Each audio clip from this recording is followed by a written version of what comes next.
Hello and welcome to the Ask the Industry podcast, episode 133. I'm comedian Simon Caine, and for those of you new to the show, this is the podcast where I interview the most influential people from the worlds of stand-up, comedy, radio, and today, the South African comedy festival circuit. Eddy Cassar is a publicist by trade who fell into promoting a comedy festival after helping run the PR for the first ever Red Nose Day. This podcast is awesome. It goes into a lot of detail of the history of South Africa and comedy in the country, as well as the festival, and the way that the negative things that have happened in the country's past have positively shaped its present and future. I got a lot out of this. I really enjoyed hearing how adversity has created so many opportunities and created some amazing comedy. I think anyone looking into starting a festival or currently running a festival could learn loads about sponsorships and the financial backing of corporate entities, as well as how to grow an audience for performers. He gets into it in a lot more detail and it's going to be very fascinating for you, but he just sells out every year. Like, he doesn't even have to really do much because he's got so many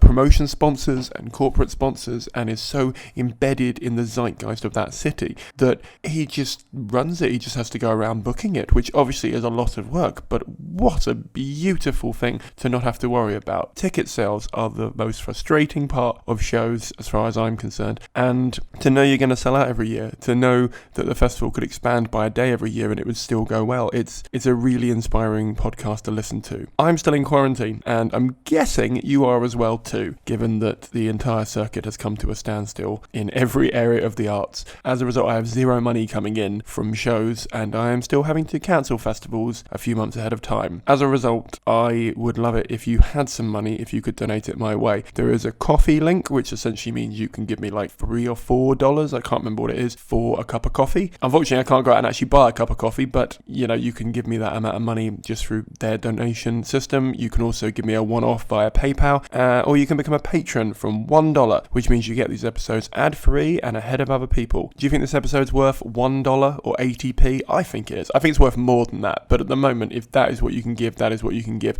Any and all amounts are amazingly appreciated, and I can't thank you enough for supporting me through these absolutely brutal times. I've also started a podcast called Simon Caine Quarantine, and I'm releasing episodes on a regular basis about, it's just a bit of chat really. It's just me chatting into a mic about things that I've seen in the news and positivity and trying not to go insane in the current climate. I mean, the fact that I'm sitting in my room talking to a microphone on my own and releasing it to the internet is probably a sign that I'm going insane, but let's assume that I'm fine. If you're new here, please don't forget to hit that subscribe button. If you're old here, please don't forget to give us an honest, ideally positive review in iTunes. And either way, please do join the Facebook group. It's called Ask the Industry Podcast, and it's on Facebook. Obviously, I'm going to be doing a lot of pods over Skype in the next couple of weeks. And if you want to get your questions asked to the influential people in the industry that currently doesn't exist and is falling apart, that's the best place to do it. So join today. But for now, this is Eddy Cassar.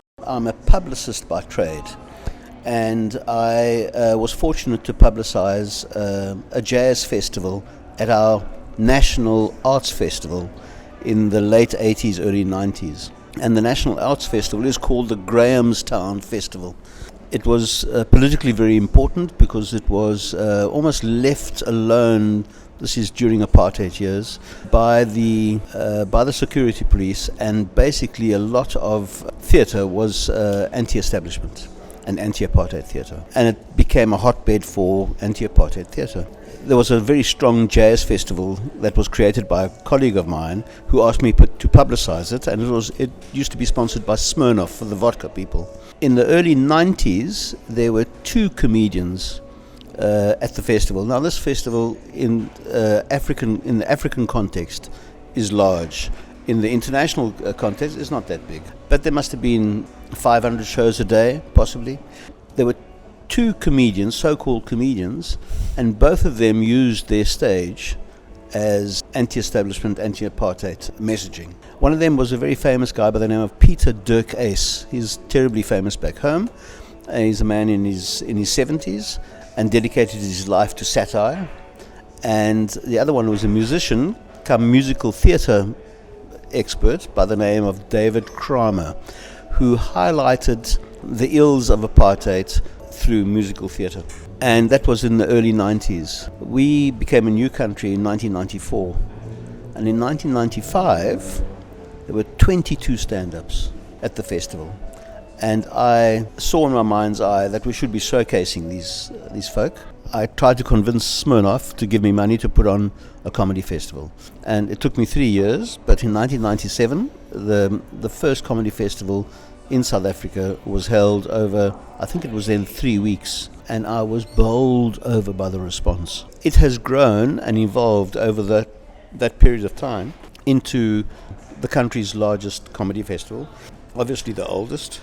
It now runs in a similar form, but it showcases South African stand-up comedians and interspersed them with international variety acts. And it's become almost like a rites of passage for the local population to go to.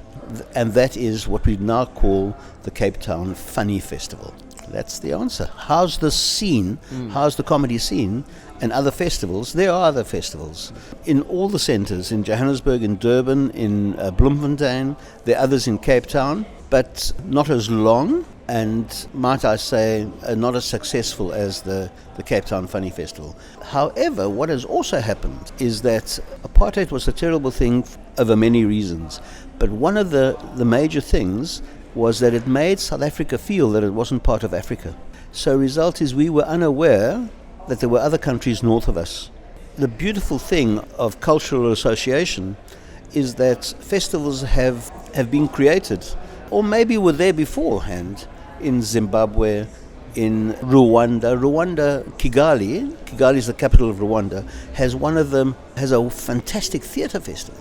Now this is the country that in 1994 went through genocide, killing 1 million people in a month. Africa is fascinating in that way.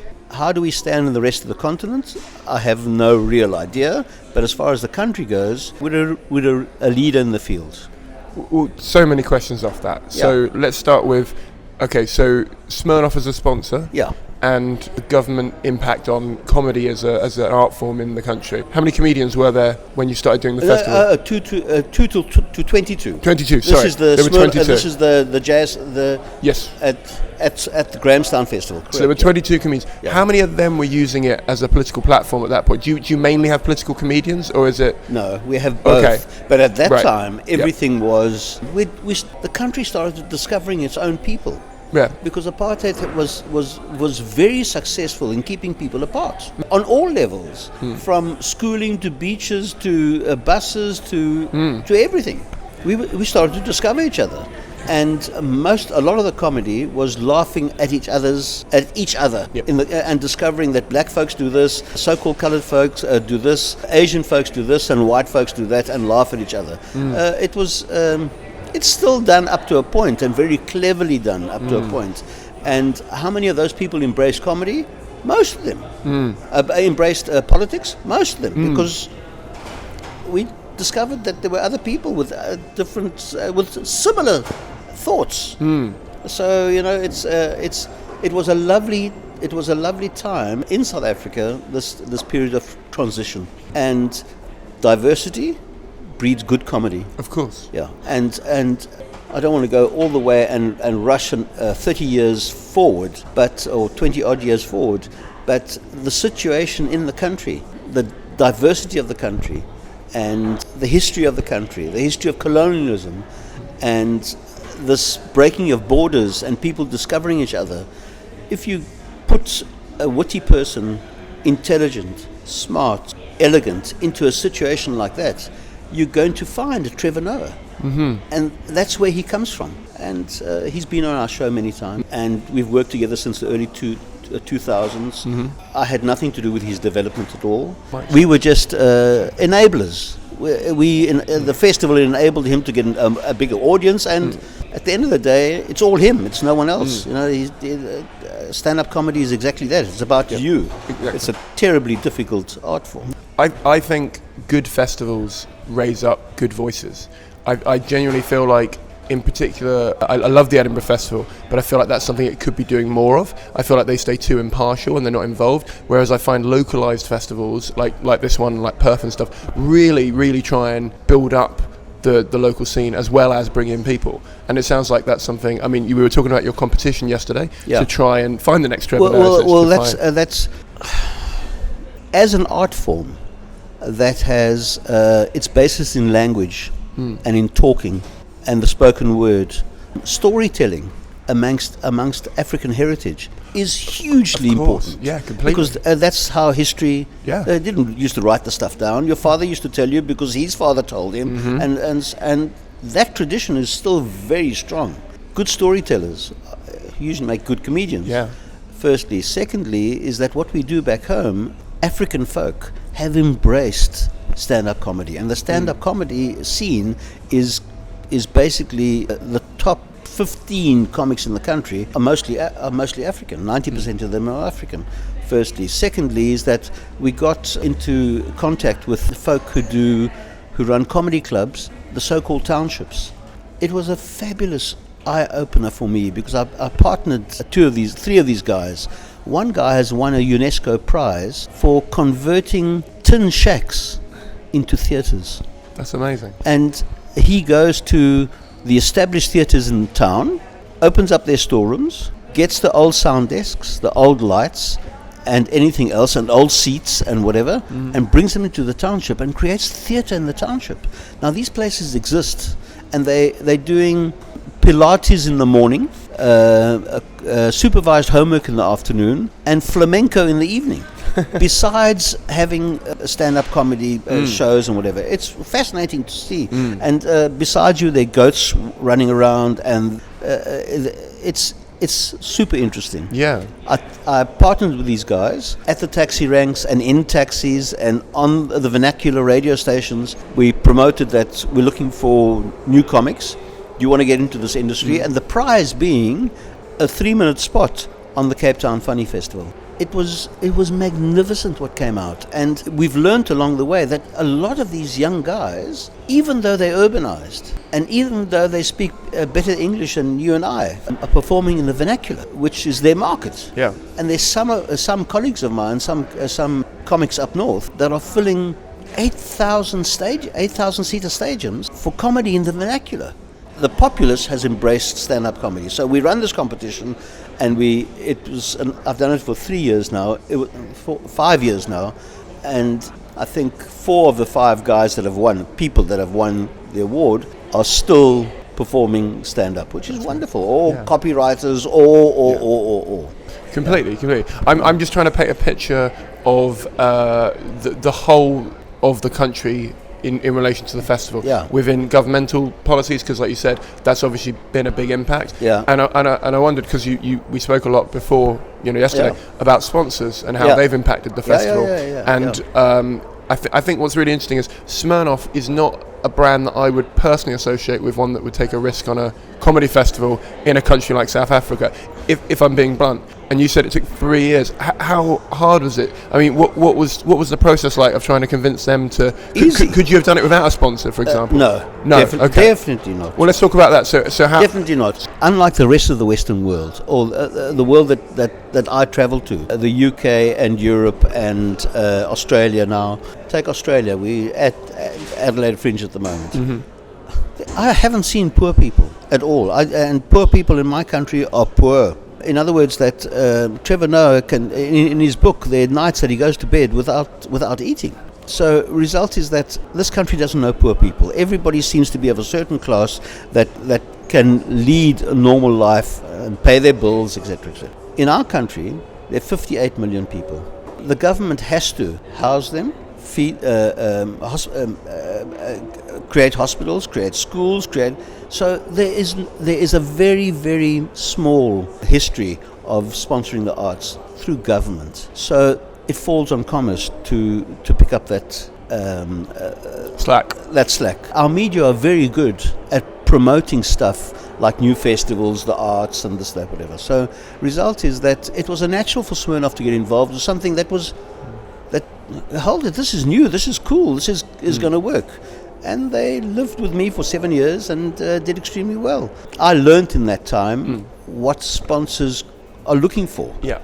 As I gave a briefing yesterday on sponsorship in the arts and whatever in my country, I had to change some of the content of my show to make it more acceptable to the masses, to attract sponsorship. Because in my country, you can't take money from a company that operates in the mass market and then possibly insult that mass market, because it'll land up in problems. So that's the story. So there's two things you've said separately, but they're the same thing. I feel you've said most successful comedy festival, yes, and the sponsor did very well. Yes. I'm wondering how you gauge both those things. Like, what's your measure of success?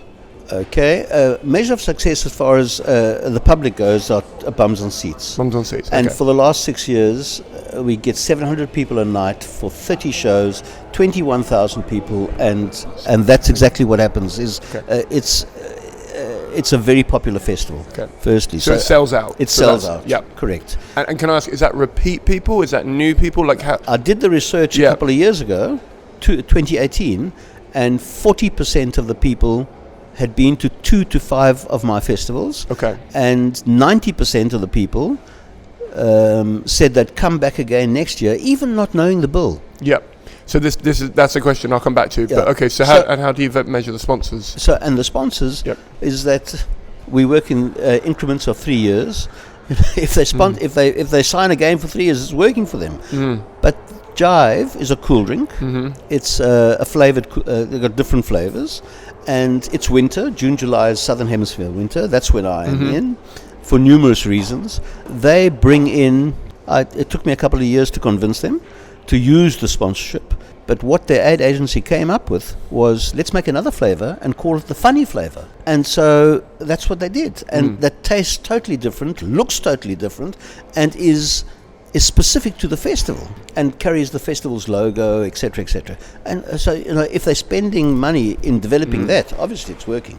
Yeah, definitely. Yeah. So is that only available for the month of the festival then? It's limited, correct. It's only available. That's amazing. Correct. That's a great sponsor. And what it does is the local Tesco's or the local supermarkets and whatever, who to get your stuff onto those shelves is very difficult, especially the cool drink shelves. The cool drink shelves are very quiet in winter. They sell when it's hot. So it allows them the opportunity to get prime space in winter and sell a product which they would normally not sell. Yeah, definitely. So it works. Yeah, definitely. So, as you mentioned, it's in June, July, which is your winter. Correct. And you said there are reasons for that. Yeah. And I'd love to go into sort of, because it's always interesting, because it sounds like, given that you weren't as aware of other festivals when you were first starting it up, most festivals, so for example, this one is run now because other festivals are run before and after it, so it fits in to the touring circuit. Correct. So why did you pick winter to do a festival? Because because most of my comics are up north in Johannesburg. Okay. They need to be housed. Right. It costs a fortune to house them in a tourist city like Cape Town in the summer. But in winter, the hotels have got space. Right. So result is that was the defining object, number one. Today we've had the same hotel sponsor us with bed and breakfast for nothing for the last 11 years, because it works for their staff. It's a staff motivation thing. Yeah, definitely. They get tickets and this, that, whatever, and they get to know all the comics, and it works for them. So you said that about 40% have come to a few before, Yes, at least maybe up to 5. Correct. And 90% are going to come back next year, Correct. regardless of lineup. Correct. So that brings me into how you're scouting for talent, Yeah. what you're looking for, and how often you have to rotate acts, and how often you can rotate acts, because obviously there's only a limited number of comedians in your country. Yeah. So give me sort of a feel for that. Like, how often are you looking for? I mean, you're here now. Okay, Scouting. I'm here now, Yep. and I look for acts, variety acts, magicians, circus folk, musicians, stand-up comics with something different, who can put together an impactful piece with a high energy ending in 12 minutes. Right. And that's what I look for. That's a big difference to a lot of people, because a lot of festivals look for hour shows. Yes, yeah. And a lot of festivals are sort of after what they would call a product, in the sense of what could tour. So you're very much looking for a shorter spot. Correct. And something punchy that has a beginning, middle, end. Correct. So Right. so let's talk about somebody we know. Look at Tape Face. Okay. Boy with tape on his I face. love Sam. Yeah. So there's Sam Wills and whatever. he can put together an 11-minute piece, a 12-minute piece, super impactful, Oh, yeah. super different. Yep. There's a guy by the name of out of the UK, called Kev Orkian. He's an Armenian pianist who does Victor Borge stuff, but he packages it in such a way, 11, 12 minutes, and hugely impactful. That's very important for me because I find that the point of difference between other festivals, where it's one stand-up after another, you could put on a really great guy as the second last act on the show, and the audience is tired. I can make the audience relax with Sam Wells, with Boy with Tape, or with Kev Orkin, or with a circus act and whatever. And the next guy that comes on after that, who is a pure stand-up that people have to concentrate to listen to, does extremely well because the person is relaxed. Definitely. So when you're doing your lineups, do you know the percentages of circus to burlesque? I assume maybe burlesque. Usually I have 4 stand-ups, okay, and 3 special acts. A night. The same show for 30 nights. Okay. A night, yeah. So the show is 4 local comics, and 3 international speciality acts. And that stays the same for the whole run? Correct. In the 700-seater? Correct. So most people would come to one night, they wouldn't come to a whole... And if they found Sam Wells so fantastic, or the piano so fantastic, some come to 2 or 3 times. Wow, that's great. Yeah. And I assume that's part of your surveying where you're saying, who would you like to see back? Correct. Right. Correct. So they have an impact on your booking as well? They do, yes. And I've found some people who come to me in the auditorium after the show or before the show and say, I've been to every single one, every year I've been to your show. And so we've started a thing called Funny Fanatics.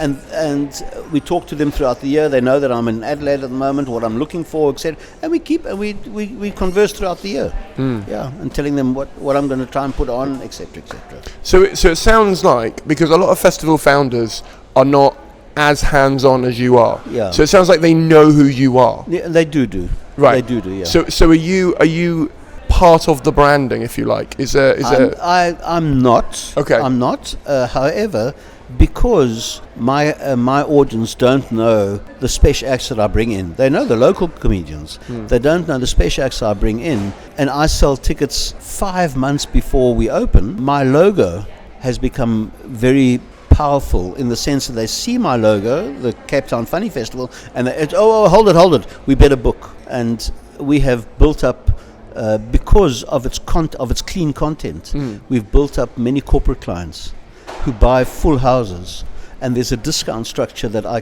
can offer. If you buy 1 ticket at X amount, if you buy 650 or 674 tickets, it's much less, and charities can start making money on that. And because we have the reputation that we are clean and we're not going to insult anybody, it's an easy sell. So every act has to be clean? It's in their contract. Right. It's in their contract that that no profanities, right, no blasphemy. And it's a curated festival. You want to do it? Great. I've never had to sit down with anybody to say, just keep that out, because I do my research. Of course. No, I'm wondering if you see an act, an hour, because you're going to see our shows here. Yeah. So if you went and saw an hour show, how you have that conversation of, I mean, it's in the contract, but do you say to them, hey, look, I'd love to have you in my festival. You couldn't do that bit because it's got swearing in. Correct. Like, how do you approach it like that? You're just very open about it. You can say fuck, and you can say cunt and puss and whatever, but once. Right. You know. Not the whole 12 minutes. You know, and the world's a dangerous place. The world's become a very dangerous place. And I don't want you're going to enjoy. I'm not going to our objective is to entertain. Our objective is not to challenge. So I'm upfront about it. You can criticize that, it doesn't challenge you and it doesn't make you think, and this. Our objective it's a great night out. That's what it is. Yeah. You're going to see a lot of hour shows. Yeah. Is there a reason? Do you go to clubs to see like 10-minute, 15-minute sets? Is there a reason why you don't do that? No, I do. You do that. Okay. I love showcases. Okay. Because I then see the performer in the format that I wanting. Yeah. So I wish there were more showcase like that gala that we went to in the opening, which is great to see that. And there's a magician here, Chambers, an American magician who did extremely well on America's Got Talent. He's made for my show. Yeah. So There we go. Exactly. Yeah. In the UK, in particular at the moment, we have a diversity quota, and we're trying to push for, sort of more splits in gender, more splits in ethnicity. I think it's a great plan, and it's moving forward in certain ways that I'm questioning and certain ways I'm happy about. But I'm wondering where you're from, is there any pressure on you? Do you have people saying we want more of a certain... Yes, there are. You do? Okay. And it's mostly from the white guys. Oh, really? Because the black guys have taken over completely. Right. And it's fresh. So it's the other way. It's the other way around. Yeah. So that's firstly. And also, I like to educate people on different forms of comedy. Of course. Is the Bubble Show comedy? Is the Bubble Show... Have you seen the adult... I'm going to see it tomorrow night. It's a fantastic show. Yeah, it looks great. Is it comedy? I want to educate... Anything that makes you laugh at the end of the day is entertaining and comedic. Yeah. So that's what we try and do. Yeah. Because by doing that, there are many folk, poorer folk, who haven't lived in theatres, they haven't been to theatre, to say, just hold it, this guy's put a tape over his mouth and he's earning a living around the world. Yeah. Not only is he earning the living around the world, there's no spoken word, so he can do India and China and places with different languages, and so it educates people as well. Yeah. They just need to know so is there a quota? My problem is finding female comics, good female comics. And I'm not putting anybody onto the festival just for quota. Yeah, of reasons. course. Yeah. That's a thing that intermittently sometimes has happened in the UK, where people are getting things for those reasons, and it is interesting how we are viewed as a result of that around the world, because equally you don't want to put someone on who isn't good just because of what's between their legs. Absolutely. Yeah. Absolutely. And I just wonder what pressures you have, because I've never been to South Africa. If there is criticism of the show, well, obviously there always is. One of the major criticisms is there are not enough female comics. But generally in South Africa there aren't enough female comics. Okay. And I find that when it comes to the filth barometer, female comics are filthier than boys. In South Africa? In South Africa, yeah. Interesting. Yeah. Okay. So result is that they feel they have to be. Okay. I feel. And that's not on for me. It's not. It You doesn't can't fit do into it. my...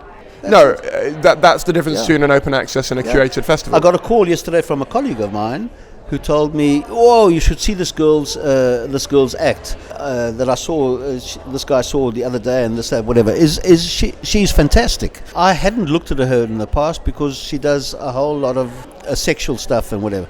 I'm gonna make a point in going see her again. Yeah. There we go." Yeah, she could be doing a clean show, she could be doing a kids show, anything. Correct. Yeah, definitely. Yeah. Have you ever performed stand-up?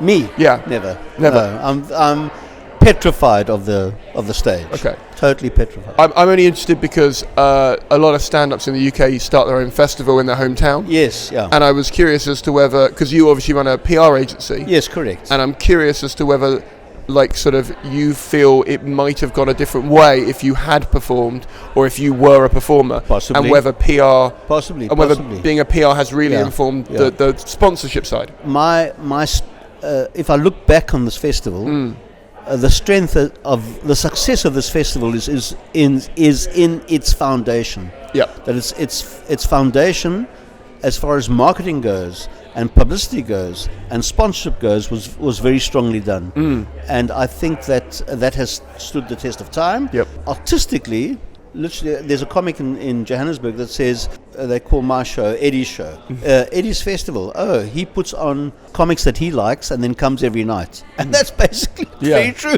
Yeah. So I've done my research on your background in PR. Yeah.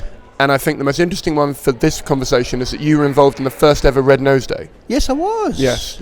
And I'm that curious. That was in the 80s. Yes. Yeah. And I'm curious whether that helped you get the first couple of sponsors and get the festival going, or whether that was... It certainly did. Yes. It certainly did. There's no doubt. And also... What was your involvement? Because I couldn't quite find all the involvement. I put on Red Nose Day in Cape Town. Right. And a national television company did a 9-city broadcast for the whole day. And basically we had to prepare a Bible of what was going to happen on your stage at 10:08. Right. And then 10:12, and the directors would come to you and say, at 10:12 we come to Cape Town, that thing's going to be... So you had to run a really tight ship. It was all entertainment, and most of the people I used were local comics. And that was in the 80s. Yeah. Who were just funny people or funny singers. So it was like the first festival you did in a weird way. It certainly was the first one that I did, yeah. Yeah, definitely. And what did that do to the spotlight of comedy in Cape Town? Did it sort of springboard you off into this, or what was the? It may have, but subconsciously, in the sense that just hold it. There was a comic by the name of Mark Banks. Yeah. And Peter Dirk Ace I've spoken about. That these guys are icons of the industry even today. Just following them and just maybe it did do subconsciously. I love the stage. I'm super frightened of it, but I love what I do. Amazing. Yeah. So one of the more interesting things we talked about that I think separates your festival from a lot of festivals I've ever spoken to was the way you look after artists and the way you treat artists. Because obviously it's a curated festival, you have a one-on-one relationship with artists, and it's not as much, you apply, you pay a higher fee, and then you just go and do the thing. It's you kind of have hands-on, and you were telling me how you take them on excursions and how you look you put them up. Well, we lived together for a month. Right. So you live in a hotel with them? No, I'm not. Oh, okay. We live together for a month. We see each other most days, every night. That's firstly. The second point is that post 1994, the world discovered what a beautiful city Cape Town is. There is a big initiative back home to celebrate and enjoy your city in winter, because in summer you can't. It's just too packed. To go up Table Mountain, you're going to burn your clutch going up the hill because the traffic is so bad getting to the cable car that you forget it. So our winter initiative, and because I've been around for a long time with the city authorities, is my 20,000 people who come to the festival are the market for the tourism industry in Cape Town in winter. Somebody has to go up the cable car. There are X amount of tourists that come in June, July, but it is cold and it can be rainy if we don't have a drought or whatever. So result is that I've gotten to association with many of the excursion people, and to keep my comics happy, we have a high tea on the top of Table Mountain. We go to 200 kilometers out of Cape Town. There's a big 5-game reserve. We overnight there one Sunday night. We spend 2 days, Sunday there and Monday there. We go to the oldest wine farm in Cape Town, and we have a meal and taste the local wines. We go to Cape Point. The Cape Point is the point of the continent where the two oceans meet. We go there. There are penguins and seals and whales, and we go and see them. So every week after week one, because we're so busy week one, of course, week two, 3, and 4, the excursions that we go out on, whatever. The red bus, the city sightseeing bus, is strongly associated with the festival. So the reason we do that, number one, is to show people Cape Town, and number two, I have found that a happy artist, you give an artist a couple of things. You keep them happy, you give them a full show, a full audience, you stroke their ego, and you pay them, and they'll do anything for you. And that's basically what the premise of this whole thing is that it's a very happy festival, and hence it's easier for me to recruit people to come from the UK or Australia, which is a hell of a long way away, to come to, and our exchange rate isn't that good. So result is that I can't pay you the rates that you could get at another festival or doing 2 or 3 gigs back home or whatever.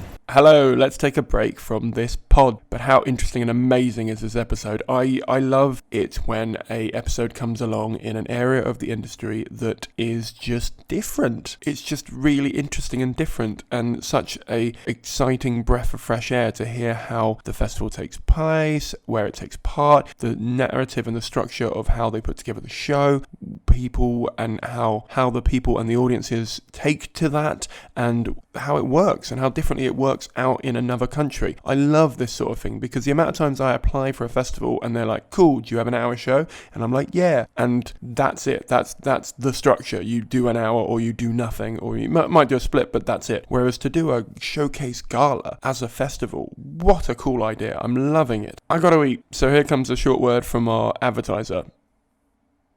I hope you got an advert. I checked the other day, and the number of adverts my pod is getting is lower than usual, and it is usually quite low anyway, meaning I get less money than usual. So if you have some money, I'd really appreciate a donation. I'm still putting these together. They are currently my only source of consistent income, so any and all money that you can chuck my way would be really appreciated. I don't mind how big or small your donation is. Any and all money is very much appreciated at the moment. So check out the links in the show notes. You can send me a donation via Coffee, you can send me one via PayPal, and you can send me one, you can become a patron from $1 per pod, and you get them ad free. So if that appeals to you in any way, shape or form, get on it. In the second half, we are going to go into more detail on how he got his first sponsors, how the festival sponsors have shaped the festival, and how they continue to impact which acts can and can't perform at the festival. You're going to love it. If you come this far, you're really going to enjoy this. Let's dive back in.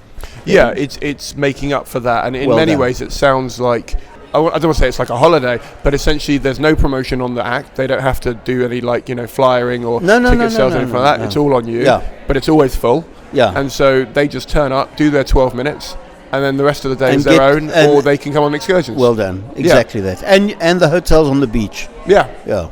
So it is in many ways a nicer festival for a holiday-esque kind of vocation. Correct. Now you'll see this afternoon where we have the hive. Yeah. How many people run towards my desk because the artists talk.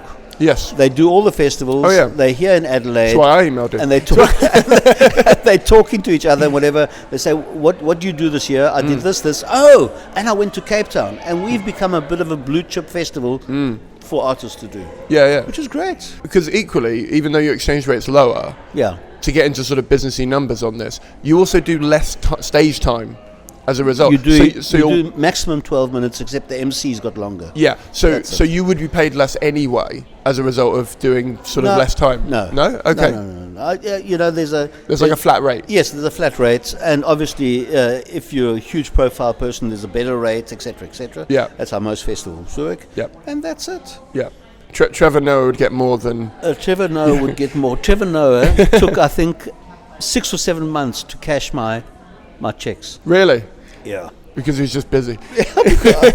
Whatever. Yeah. That's really cool. Yeah. So you scout for acts personally. Correct. It's you and Jane, is it? Jane is my wife. Jane, your wife. Yeah. So she isn't involved in that side of it? She's not. She's involved in administration, okay, which is as important as... Oh, of course. Yeah. Of course. No, I just wondered whether she travels as well. No, she doesn't. Because I know you've told me now you don't go to the Edinburgh Festival due to health reasons. Correct, yeah. And that's why you come to this festival. Well, that's how it started. 3 years ago, I had my knees replaced. Yep. Came August, and I hadn't recovered totally, and I said to myself, I actually can't face walking all those steps and cobbles. I can't, and I'm with two recovering knees. A lot of artists had told me, "Have you ever tried Adelaide?" I said, "It's too far away. It's too far." But you'll find the type of artist that you're looking for much easier, and it's summer and etc. I came here 3 years ago. I haven't left. It really is an impressive festival. No, I've loved it. I thought it's been amazingly well run, and it's been and how they help promoters and how they help artists. That learning curve the first time is done so quickly for you. Yep. What you try and learn in 4 or 5 years in Edinburgh, I learned in 1. Yep. And the contact is easy, and so it's certainly been a worthwhile long haul trip. Definitely. Yeah. That's really interesting from my perspective, because the British circuit is so Edinburgh centric, as you know. Yes. Yeah. That I think, speaking about a much smaller festival. Yeah. I mean, every festival is smaller than Edinburgh, but a much smaller festival in such a positive light from an industry point of view is massively interesting, especially for my audience. Yeah. Because everyone I know who goes to Edinburgh has a goal and an industry target, or even if it's not a person, it's a general area. Yeah. From my perspective of coming to this one, the outlay is higher. I'm not going to say that the cost isn't going to be more. Yeah. But the level to which you have access to talk to people. I mean, I come and sit around here and I do. So I mean, we're in Fringe Central at the moment. Correct. Effectively, what Fringe Central would be. It's called Fringe Club here. Yeah. And you get talking to people, and everyone's just friendlier. Correct. Lovelier. Correct. They're less. Even though you said people do flock at you. Yeah. I feel like it's less intense than at the festival. Interesting. And it feels like everyone's kind of just enjoying this at their own pace, whereas in Edinburgh it feels like it's a race to get to the end and do correct, well and get an award. Correct. You know? So that brings me to my next question about awards and how you see them and whether they translate, because obviously if you win the Edinburgh Award, sometimes that helps in Adelaide. It doesn't always help in Perth, for example. Does it make a difference in Cape Town? I'm sure it does do. You know, when you look at the program, which is still so difficult for me to ascertain who is really great, and I'm looking for that gem that's been undiscovered or that does something totally different, etc.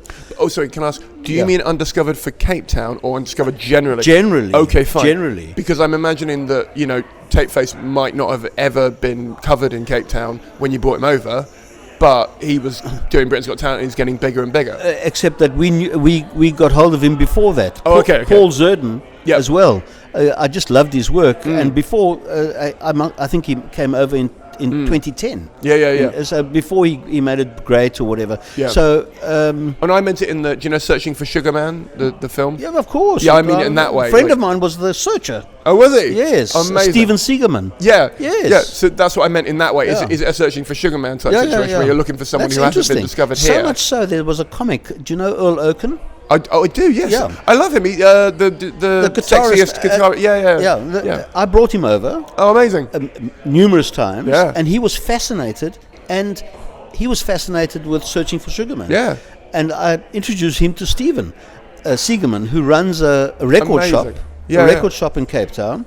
And why? Because Earl Oaken had a documentary made of him. Yes. About I've had him on this. I've Is spoken that to so? him. Yeah, I know him very well. We We've gigged together before in There London. we go. He's so great. You know, yeah. So Cape Town, it's a relatively small city. It's 4.8 million people, but the industry knows each other. I've been there for over 60 years, and it's so I'm well connected as far as that goes. So just little things like that, you know. Yeah, definitely. So is it a case of you now only come to Adelaide for show? No. Okay. No, there's a fantastic festival I'm going to this year as well. It's in Austria. It's called the Linz. Linz in Austrians. Okay. Which is a street performers festival. There's some great street performers that come out of there. Actually, I've got a guy coming this year to Cape Town Festival, from Osaka, Japan, that I saw in Linz. Wow. That is a Japanese mime. He's got a whole lot of props, and he does this mime routine to the Beatles song, "You say hello and I say goodbye," and that's the way he welcomes you to the festival. Because at the end of the day, the way that he does this 4-minute routine, and he lays out his props, he lays down the final prop, and actually all the props spell hello. That's so clever. Yeah. So yeah. That's the type of act that we showcase, together with local stand-ups. Amazing. Yeah. Amazing. So when you were going to the Edinburgh Festival, what was your remit and what were you looking for? Mostly, strangely enough, in those days, stand-ups. Yep. But I found very quickly the Raymond and Mr. Timkins. Oh, I love them. We've talked about them before. Yeah. We've had them numerous times before. And then they start, once a person comes to festival, all they want to do is help you. To say, if you like what I did, you should be looking at so and so and so and so and so. And so your job is much easier. Of course. Yeah. So Raymond and Mr. Timkins were very good to me. Jamajabat out of Japan. I know of them, yes. Yeah, also great. Boy with tape on his face, what he was called in the old days. Yep. I saw it. I saw working the streets in Edinburgh. So let's do this. So let's go with Tapeface as an example. Yeah. Or we can do Raymond. We can Whatever. pick any act you want. Let's say you've seen them on the street doing an amazing act. Yeah. What's the process of getting them booked? Do you just come up to them after the show? Do you wait? I come up with them details? after I wait for them. Okay. Face to face. Yep. I give them a card. Yep. I used to give them an envelope. Okay. With an introductory letter saying, "Hi, I'm Eddy Cassar, I run this festival, etc., etc., etc. In the past, these people have been on.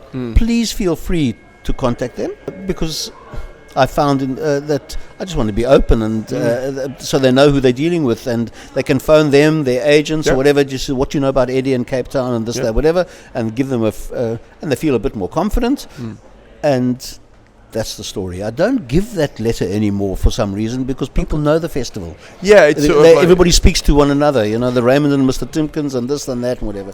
It's what we talked about yesterday, where I said level 1 is what you know. Correct. Level 2 is who you know. Correct. And level 3 is who knows you before you've even met them. Very true. And at this stage with your festival, very true. Even if they don't know every person that's performed, there's a network enough. I'm bringing out a British comic, a British kids magician, come comedian. So you're fine with kids because they're clean. So it's a guy by the name of Graham Matthews. Oh yeah. He's not very well known in the UK. And he was very scared. He's at a place called Essex. He did Britain's Got Talent. Yes. He did Britain Got Talent. He wears really loud shirts. And he did reasonably well on Britain Got Talent, but he's got a huge personality. And I asked him, are you interested in coming out? And he was very skeptical. He hadn't toured before and this, that, whatever. So I sent him that letter. And obviously he did his homework. And Raymond and Mr. Timkins said, oh, you crazy, you better go. Yeah. That type of thing. Because that's a month of work. That's a month of work. It's a month of work. Yeah. Yes, it is. And now what we've started to offer is that a month is a long time. If you want your family or your wife or your child or whatever to come out for 10 days, pay the flights. I'll do the rest. Okay, so you'll put them up in the hotel. I'll put them up in the hotel. They'll come to come on these dates. I can take you to the game reserve. Do this and whatever. You can go up on Table Mountain with us. You can enjoy all the tourist activities. So better. It's the easiest sell festival I could ever think about. Do you know what I mean? Like I've done. That's funny. I've done so many for you know like and they've never funny. sort of. Listen. Cape Town is an easy sell. It's a lovely place. Yeah. It's geographically spectacular. We have our problems. We've got problems with crime. We've got problems with crime. Be careful how to say that. Fact. But very few tourists are hassled because they're in the tourist areas and it's well protected, etc. But pre-apartheid, one would look at the country and say, think of Czechoslovakia or Hungary behind the Iron Curtain. South Africa was similar as such, basically. Post-apartheid, we are very much like Rio de Janeiro or Brazil, or I think Rio is the best example. Beautiful city, few rich people, many poor people. Anywhere in the world where you've got that, you've got a problem, and that's what it is. Yeah. So in terms of the safety of the act, that's also factored in. Yeah, of course it is. But there's never been a problem unless you go looking for shit. Yeah, correct. If you're going to look for cocaine or drugs or girls or rent boys or whatever, which I've been through that years ago, and my selection process is always a call to the agent. Is there any baggage I need to know about or this, that, whatever? Which I've never had that problem again. But if you go looking for that shit, you're going to get into trouble. Oh yeah. And so, do you work with independent acts or only acts with agents, or what's usually I like to deal with independent acts. Okay. And even if they've got agents, they might direct me to the agent, but I prefer to deal with the. Yeah, I've got no problem dealing with an agent now. I have a cabaret act coming out of Montreal called Cabaret Decadence. They are puppeteers. Beautiful stuff. I'm dealing exclusively with the agent. I have no problem. Yeah. No. I know that because most comedians or a large number of particularly performers are not the best with contracts. And are not the best with admin. Correct. So a lot of people like to work with agents. Correct. But obviously that eliminates a lot of people who don't have agents. Yeah. Who might be amazing. And absolutely. Who often are. Absolutely. So I was curious as to whether there's a restriction there. There isn't. Okay. And if someone wanted to apply to come and do the festival, could they send you a video? Would you accept videos? No. Or does it have to see them live? I would do. I prefer that's why I tour the world. These festivals, I prefer to see you live because videos are great and YouTube is magnificent, whatever. But there's one ingredient that isn't in there, and that's the audience. Yeah. And I need to see audience reaction. But it would be, say someone's listening to us now. I've got a big base of performers who listen to us. If they wanted to apply, if they send you a video, would that'll entice you? Of course. But then you'll want to be like, where are you going to be? And then we develop a relationship, and then the guy would tell me, Eddie, I'm actually in the street at Linz, at the Linz Festival in July, or I'm Adelaide, come see me, or this, that, whatever. Or if it's strong enough, I'll start making my inquiries and phone the Raymond and Mr. Timkins of the world and say, and they'll tell me, oh, Eddie, they're perfect for your festival because they know the festival and they know my audience. Definitely. social media. Yeah. You're on a lot of the different channels. Yeah, I'm useless at them. I have a person who does that for me. But I was going to ask. I'm a dinosaur. You're a dinosaur. Yeah. So you're a technophobe? I'm a technophobe. Okay. Yes, I am. Yeah. Even holding this microphone freaks me out. Well, the next half dozen questions might not be applicable then. They won't be applicable. Let's see. Yeah. I wonder what your relationship's like with social media. Does it sell tickets? Have you got a mailing list? Is that better for it? This is very interesting. Yeah. There's a guy, a colleague of mine, actually a comic, one of the big comics in Cape Town, whose first live show was a Smirnoff Comedy Festival years ago. He now owns a comedy club in Cape Town, a big comedy club in Cape Town. And he told me the other day, and this makes me think a hell of a lot. I'm good at publicizing events. That's my bread and butter. Bread and butter. Was my bread and butter. Yeah. So result is that he told me, I went to the club the other night and it was packed. I said, whoa, Kurt, it really is, your club's doing well. He says, now, but in 3 months' time, it takes me 3 months to sell a ticket. I said, what do you mean? So he says, depending on the advertising that I do now, I'll fill April. I said, what do you mean? So he says, it takes a hell of a long time for people to make decisions. Now, I have always believed that in promoting an event, there's a foundation phase, there's an activation phase, an introduction phase, an activation phase, and during the festival, you earn equity. Yep. People say, well, hold it, I'm not going to miss this next year. And that's where the saying, you're only as good as your last event comes from. In Cape Town, the newspapers have collapsed. Digital has taken over. People are getting all their news from their phones, etc., and print has gone through. Their circulations have really collapsed. And I used to use print as the foundation phase, and build up to radio just before the festival, and television and this, that, whatever. Everybody during the festival, and then post anything. Basically, but to sell tickets, I cross-reference print with radio. Today, social media has taken over from print. So 5 months hence, we start talking about it. People are learning back home that Eddy's in Adelaide and he's doing this and he's looking at. So it's all foundation stuff for Funny Festival, and it continues all the way through till week -3, and then we start heavily on radio. It's, the festival excel, etc., and that's what we've done. So social media is terribly important and getting more important. Completely. Yeah. And that actually brings me on to a couple of other questions about the press. Yeah. Because I think it looks great on social media if you say, I was interviewed in press, if that makes sense. Yes. Like if you can screenshot, I got a review in this press. Yes. Then it looks great. Still does. But it's not the actual article that gets people in, if that makes sense. So like if I got if someone in Adelaide today put me in like a top 5 shows of the Fringe, that article might not bring in people, but my screenshot that goes on Twitter that goes viral because my fans do it will do.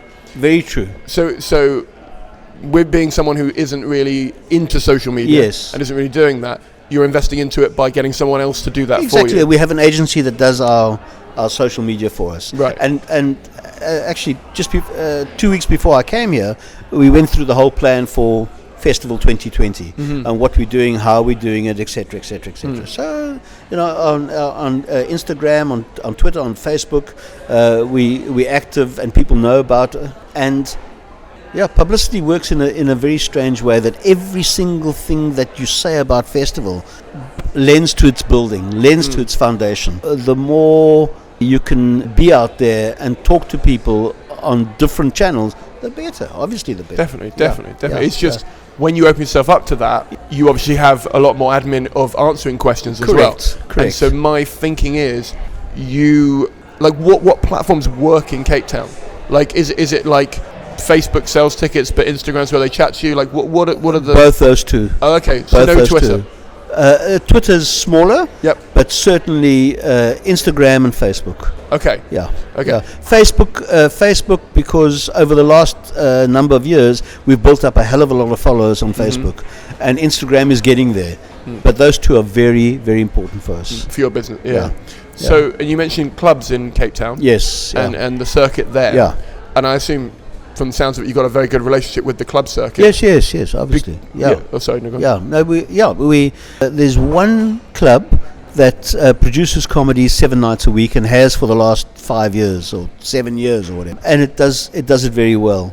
There are many clubs that only do Thursday, Friday and Saturday, or Friday and Saturday. There's certain clubs that do only the townships, but some that cross over. So it's a very active industry. And that's Cape Town. Johannesburg, I don't know that well, but it's much. Johannesburg is a huge city. Johannesburg and Pretoria are huge. They're the commercial cities of the country. Comedy is very, very active there, and the national media, especially television, is up there. So they have better access to TV than what we do 1,600 kilometers away. The reason I'm questioning it is because you're looking for short 10, 12-minute spots. Correct. And I imagine at clubs that's a great place for you to scout for that sort of thing. So you go to clubs regularly? I go to clubs on a regular basis. I am contacted by young comics to say, I'm interested in being on festival, I'm performing here, there, whatever. And it's something that I deal with very sensitively, because there's no such thing as a bad comic. There is no such thing as there may be, but there's no such thing as a bad comic as such. So these young comics that come to me and say, I aspire to be on festival, come and see me, and this, that, whatever. And when I say, listen, it's not made for, it's because the makeup of the festival is this year is such, and I've got these comics on that complement you, that do what basically you do. So it's nothing to do with, and I have to explain that each time. But listen, comedy is alive and well and living in Cape Town. In South Africa, really is. Yeah, I always, particularly for the last 2-3 years, I've found not taking decisions like that personally really helpful. Because if a festival doesn't want you, or an agent can't take you, or anything like that, there's always another reason. And also, this is an industry that attracts sensitive people, and it's an insensitive industry. Oh yeah, that's the problem. That's the problem. Perfectly put. Yes. Yeah. So the result is that these sensitive souls come along, and they deliver their work, and the industry can be terribly insensitive. You have to be have a skin like a wetsuit. Yeah. No, definitely. To be successful in this, completely. Yeah. Last sort of section, I want to just quickly go over sponsorship stuff. Yeah. Because that clearly is such a big part of the festival, not just financially, but in terms of they help you market stuff. Correct. They help you become part of the scene all year round. Really. Correct. So let's, and you can pick whichever one you want. That maybe is the best example. Yeah. I assume you've got like tiers of sponsors as well. We do. With that sort of thing. Yeah. So when you're approaching sponsors, now is probably easy. So maybe if we do one example from early days and one example for now. If you wanted to get your first sponsor today, if you're a festival and you want to start a new one today, because there's people that listen to us who do run festivals, what advice would you have for them to approaching a sponsor? Spend money on the presentation. Spend money on your presentation. You have to stand out from the beginning. So marketers generally are executives. They are busy. They receive many of such like proposals on a weekly or daily basis, depending on the firm, on the company. So you have to stand out. Give as much information as possible in that proposal, even the amount of money that you're looking for, because he'll give you an interview on the factors that say, listen, this guy's professional, looks interesting, and I can afford it. Those three things are vitally important. You have to get the interview firstly. Secondly, so can I just take step one? You've made a PowerPoint and you've sent it in. Well done. That's step one. It looks shit hot. Yep. And it looks interesting. Yep. And it's affordable to this guy. You've told him basically everything that he's going to get naming rights. He's going to get this. He's going to get that. He can sell his product at the bars or whatever. And you'd give like different options. So like if you give this amount, you're this tier, and this is what you get. Well done. Exactly that. Okay. Exactly that. So I'm now the brand. I've said yes. I love it. Come and have a chat. Correct. How what do you add to that then? You go in and there'll be questions that he'll want to ask. You in that proposal, you have put in your background and what you've done before and etc. The most important thing that you can tell him is that, or that company, is that you're going to take a risk on me in putting your name to this festival. And I'm taking a bigger risk because the money that you've asked for only covers the overheads. Your money lies in ticket sales. So if you're putting on something that's crap, you're going to make nothing, and he's not going to come to you again. So result is that be at risk. And so when you sit down with this guy, tell him exactly, and he wants to know that his market is going to be influenced by this project, and you have to do your research and show them that, basically, and then you develop a relationship. Secondly, thirdly, if it's not mutually beneficial to each other, why the hell are you doing it? So I have built my subsidiary sponsors on that principle. You have to be what's in it for me, what's in it for you. If it works together, let's do it. So that's basically what the principle is.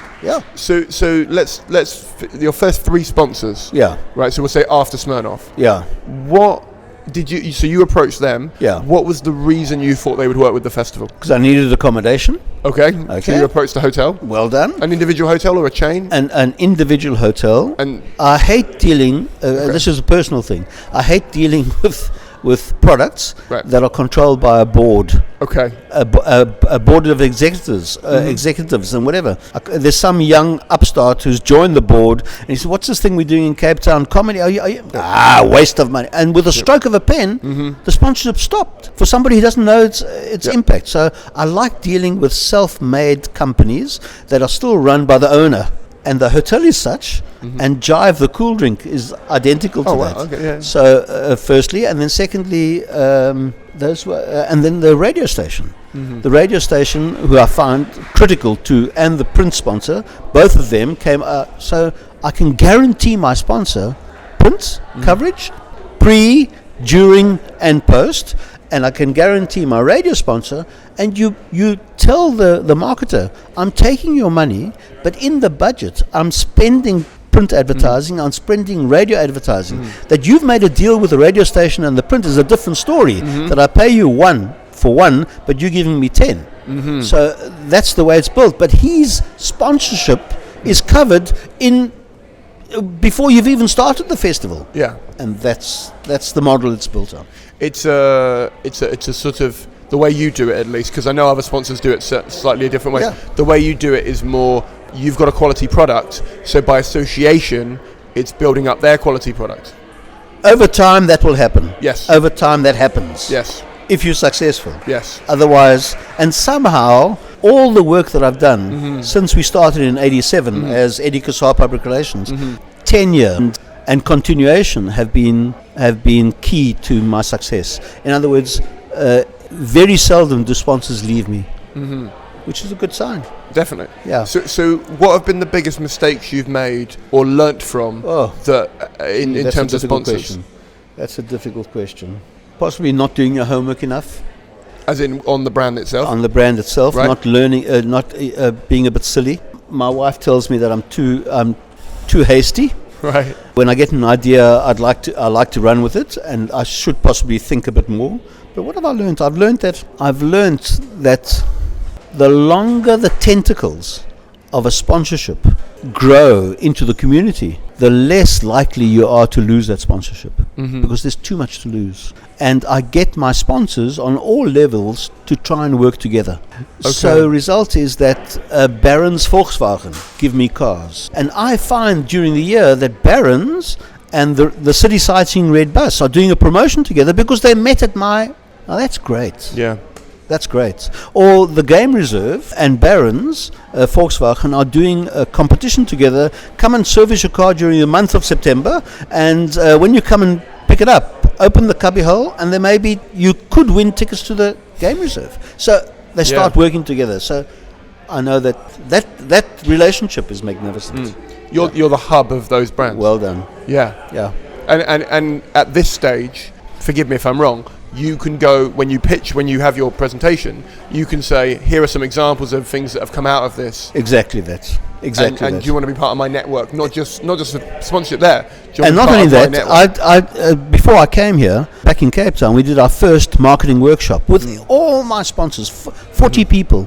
I tell them what the show is going to consist of, what we're doing differently this year and whatever, and then I challenge them to say, what are you going to do for us? How are you going to use the sponsorship? Because if you don't use it, what you got it for? Yeah. So use the sponsorship, And the 17th of March, St. Patrick's Day, we have a second workshop, and they tell me how they're going to use it, and they want this as prizes, and they want trips up Table Mountain as prizes, and this is what we're doing on air, and this and that, whatever. And then the third workshop, I make sure that everything happens. And that's what we do. And hopefully, by the time we open on the 15th of June, we're about 80% sold out. Wow.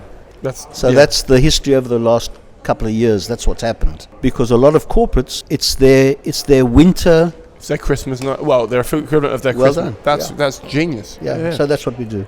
Okay, I'm going to ask you the last quick fire questions. They're quick for me. You take as long as you like over them. Okay, who was the first person to believe in you? Who was the first person? My wife.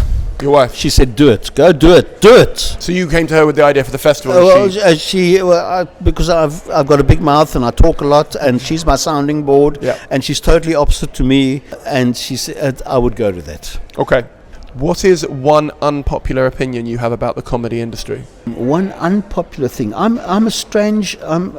can't really answer that question because I love comedy, I love entertainment, but I am not nitty-gritty in the face of it daily. And there are other comics who it's their profession and they've started festivals. I sit outside that. So where I hear that there's envy and jealousy and whatever with other we've been around for such a long time, and it's become the icon of the industry in Cape Town, that I'm just fortunate in that. I don't know what the. Do you think it works better you being detached from it in that way? Yes, I think so. Yeah, I think so. Yeah, in your particular case. Yes, in my particular case. Yeah. Okay. A lot of comedians define themselves as comedians, but they make more money from like writing or script editing or whatever it is. Yeah. What job title would you say you tell people, and what job title would you say actually defines you financially? You know, my MC is a guy by the name of Alan Committee. He's a magnificent. He's one of the country's top male actors, and you don't make money from acting. No. But you can make good money from emceeing. I'm his heroine, in the sense that a month of the year he becomes MC. He's damn good at it, but he's an actor. His heart tells him he's an actor, but he's a damn good comic and what's good. There's another guy who won my competition a couple of years ago. His name is Yasin Barnes, who has become a fantastic scriptwriter. Performs deadpan. Yep. But he's become a better scriptwriter. What was the question? What job title do you tell people you are? Yeah. And what job title would your finances dictate you are? I'm basically trying to isolate like whether there's a specific thing you do that maybe you're not keen on, like the admin side or something. No, I'm the producer. I'm the producer of the Cape Town Funny Festival, secondary. But I am Eddy Cassar of Eddy Cassar Public Relations, who puts together the cycle tour, the major horse race in Cape Town, the biggest half marathon, the biggest half marathon. What else do I? The biggest whiskey festival. So I do quite a lot of different. I used to do quite a lot of different things. So knowing what I know about you a little bit, I was surprised you go to wineries and not a whiskey sort of place. Correct. Because most people prefer wine to whiskey. Okay. So you take them to a winery and you go off to a whiskey. Why not? South Africa makes great whiskey as well. No. Yeah. And South Africa makes great brandy. Because of apartheid, nobody wanted to buy our grapes. For 46 years, they wouldn't buy our grapes. So the farmers were selling grapes, making wine, and the surplus wine they couldn't sell, they made brandy. So today we have the best 50, 40, 35-year-old brandy in the world. It's fascinating what comes out of a horrible thing. You know what I mean? Yeah, correct. Yeah. What is the biggest mistake you've ever made, and how did you overcome it? What is the biggest mistake I've ever made? Possibly hiring an actor I hadn't seen live. Was a Korean magician, and she just didn't work on our stage at all, and it was just an embarrassing thing. Okay. Yeah. What is the biggest misconception people have about either your festival, you, or South Africa? What is the biggest misconception about me or whatever? It's a difficult question. I don't know. Okay. I can take it out. I'm just wondering. No, I don't know. We are not a traditional comedy festival. We are a gala showcase that has got international variety acts and local stand-ups that puts a hell of a lot of bums on seats. Possibly the biggest criticism that would be from the industry is that I don't use enough. I don't rotate comics, but I don't rotate local comics. Maybe that's, and it's a valid industry, a valid opinion. But at the end of the day, this is what for me works. That's it. Completely. Yeah. What is the most interesting thing you do that nobody gets to see? Most interesting thing I do that nobody gets to see. I think what I do now, going to festivals, scouting, it's damn difficult. The jet lag from Cape Town to Adelaide took me 3 days to get over. I didn't sleep for 3 days. So I found myself, and I'm here for a limited time, I'm seeing 4 shows a day. I'm finding myself nodding off in show number 2 of each day. And it's damn hard work. It really is. It's fascinating. And I meet great people and great acts and folk like you and whatever. This festival is very good at making people meet each other. It's damn tiring. It's damn hard work. Yeah, definitely. Yeah, and you get to a certain age, it ain't that easy. No, totally. Yeah. Who do you think is the most underrated person in the comedy industry? As a personal name, I keep it as open as possible because it can be you know an act that you think needs more shining, or it can be. I really think there are a couple of guys, a couple of comics in South Africa that are on the brink of making it big time. The world is fascinated by our past and how we've avoided civil war, sort of got on with one another. It's going to take generations, but there are a couple of comics that cover that period extremely well. There's a lady by the name of Tumi Muraki out of Johannesburg that one needs to watch. There's a person by the name of Loiso Gola who operates out of London. There's a guy by the name of Sifiso Nene. Magnificent work. There's another guy by the name of Tats Unkondo out of the Eastern Cape. Fantastic work. Do they all have stuff online I can link to? Yeah, you can. Okay, yeah, I'll find them. And then Trevor's just he's shifted the spotlight onto him, and then to say, where did this guy come from? That spotlight will start showing up these names I've told you. Definitely. Yeah. And then there are local guys. There's a guy by the name of Mark Lottering, who is a very great South African comedian, great musical theatre. He's just developed a whole brand around musical theatre. The man's a genius, and he can't walk in the streets of Cape Town in the sense that he does, and he's very generous with his celebrity, but he's just magnificent. Possibly won't travel as well as Trevor does or whatever, but these are great names. Definitely. Yeah. What's one thing you wish? Hold it. Just let me stop you there. Is that our history? The emancipation of slaves was in 1834 in December. In December 1834, it is celebrated in Cape Town by a carnival called the Minstrels Carnival, where the local folk, and without being derogatory, because we fascinated with race in South Africa, and they're whites and they're blacks and they're Asians and they're coloureds. It's not a derogatory word. Coloured is, they say, we're the only locally produced population because it's a mixture between whites who came and the local black people made brown people. So the result is that the emancipation of slaves in December is celebrated by a carnival of music and dressing up and laughter and songs, traditional songs, and basically these songs sung in the vernacular, but they were all songs mocking the white bosses. Yeah. Humor has always been part of the way that people have dealt with adversity. Of course. Globally, but especially. Globally. Yeah, or look at the Jewish folk. Yeah. So in December, we have this big carnival in Cape Town, and people think it's a festive carnival because it's December. It's actually not. It was the emancipation of slaves in December the 4th. It's just that adversity breeds humor. Yeah. Yeah. Definitely. Yeah. And Cape Town, South Africa's got that. Yeah, exactly. Yeah. And it's I think one of the reasons, particularly like England and other countries, are very fascinated by your past is because it's sort of a flipped reverse in a lot of ways of ours. Like you said, in particular industry where you were like, oh well, it's they're wanting more white comics or more female. Correct. You know, it's the complete opposite. Correct. And so it's sort of like showing them the because in comedy a lot of humour comes out of flipping things. Yes. You know, sort of going, wouldn't it be stupid if it was this way around? Correct. And so it's sort of interesting to see that. Very interesting. Yeah. Very and hence the resonance of Trevor Noah with the rest of the world. Oh yeah. With underdogs with the rest of the world, the black population in the States and the Hispanics. Yeah. And there is, and I use the word novelty in a very positive way. I don't mean it in a bad way. But there is a novelty to his voice and his story and his history in America in particular, which couldn't really be told by anyone else. Very interesting. Do you know? Yeah. Very interesting. Yeah, definitely. Yeah. We'll end on two more. Yeah. What's one thing you wish you were better at?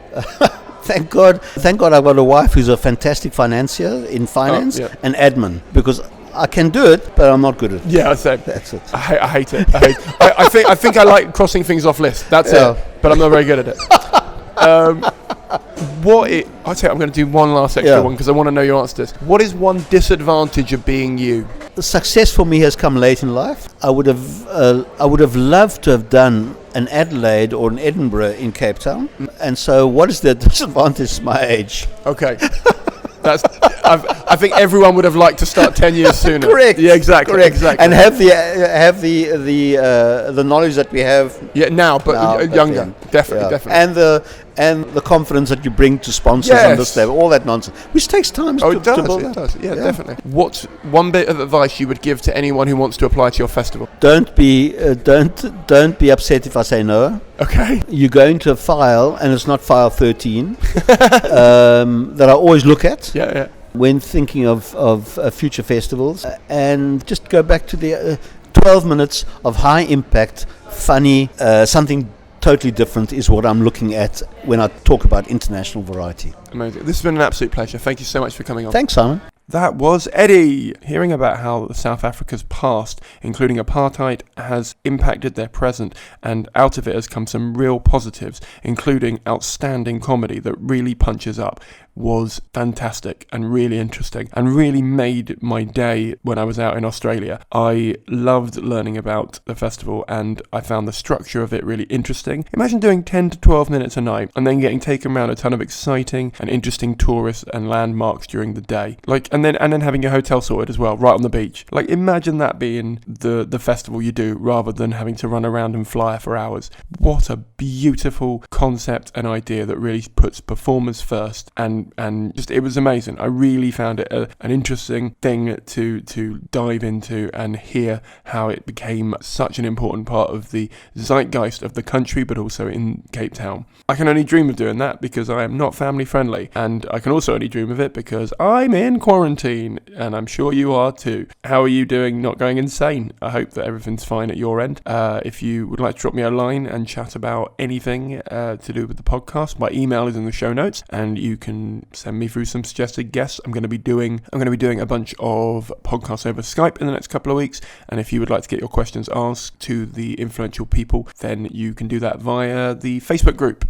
Please do join. It's called RC Industry Podcast, and it's on Facebook. Obviously, as I mentioned, I can't go out, I can't gig, and so my income has been dramatically slashed. So if you would like to donate, there is a link in the show notes. You can do it via Coffee, PayPal, or become a patron of the podcast from $1. $1 is really not that much. I am aware if you are broke, do not even think about donating because I don't want anyone going into debt to support the show. But if you have a job or a day job that you are able to still continue to do in this very uncertain and scary time, I would massively appreciate a donation. I'm assuming this is keeping you company while you sit at home trying to avoid doing any work and worrying about the end of the world. So if it is offering your entertainment life anything, I would really appreciate any and all money that you could throw my way. I've also got a new podcast called Quarantine. It's called Simon Caine Quarantine, but whatever. It's linked below in the show notes. You can find it on iTunes and Spotify and all the other places. If you want to hear a bit of positive chatter from someone who can't go out and can't do much, that's the next place of doing it. They're quite bite-sized, they're sort of 20 to 30 minutes at most. So if you want some background noise or just to talk about some stuff that's in the news or things that are happening, that's the best place to get it. If you've enjoyed this episode and you want more episodes from comedy festivals, you can find loads in the backlog of the podcast, including the Edinburgh Fringe, Hastings, Camden, Adelaide. There's loads. If you're looking at getting into the currently non-existent comedy festival circuit, there are tons of episodes to be getting onto and to research for when the festival circuit comes back at some point in the next 10 years. I have no idea when we'll get work again. The RC Industry Podcast is a Fruit That Got in Gravity's Way production for the internet. All elements were created by me, comedian Simon Caine. Thank you very much for listening. Thank you very much for subscribing, and thank you very much for rating and donating if you do. I'll see you all in about 14 days' time. Bye.